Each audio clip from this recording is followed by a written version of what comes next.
Marriage collapse, absent fathers, unraveling Christianity, and growing U.S. crisis. Ooh, let's get into it. If you haven't already watched this video, it's linked below. Go take a look at it. She always does an amazing job in laying out the actual facts. And the fact is, Christianity is on the decline in the U.S. And at the same time, there are more and more women saying that they don't want to get married ever or have kids. And something that I would like to point out is that I always find it really funny that a lot of our churches, Black churches especially, just lack single men within the church. I mean, you always saw, married couples, you always saw single women, but when it came to single men, not so much. And I feel like it's because Christianity and marriage as the social construct that it is right now pretty much have to go hand in hand.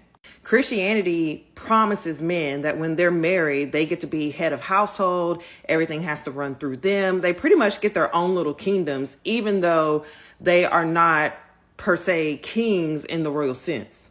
Basically, it's a poor ways man to feel like he's king or he is head or in control of something.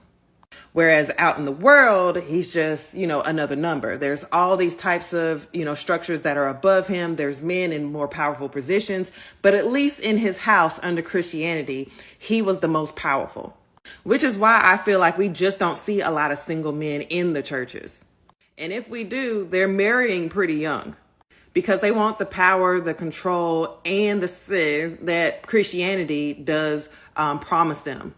And what a lot of women are intuitively and also by experience noticing is that marriage and Christianity, when they go hand in hand like that, it can force them to stay in situations that are not necessarily beneficial for them.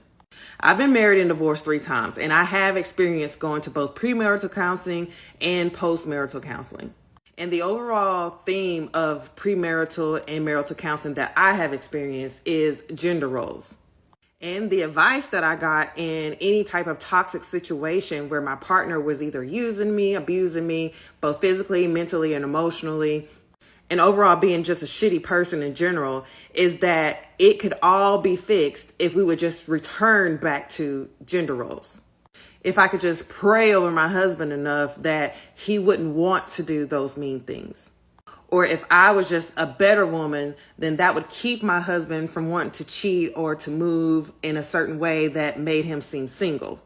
So I'm excited to see where marriage will take us without the influence of Christianity.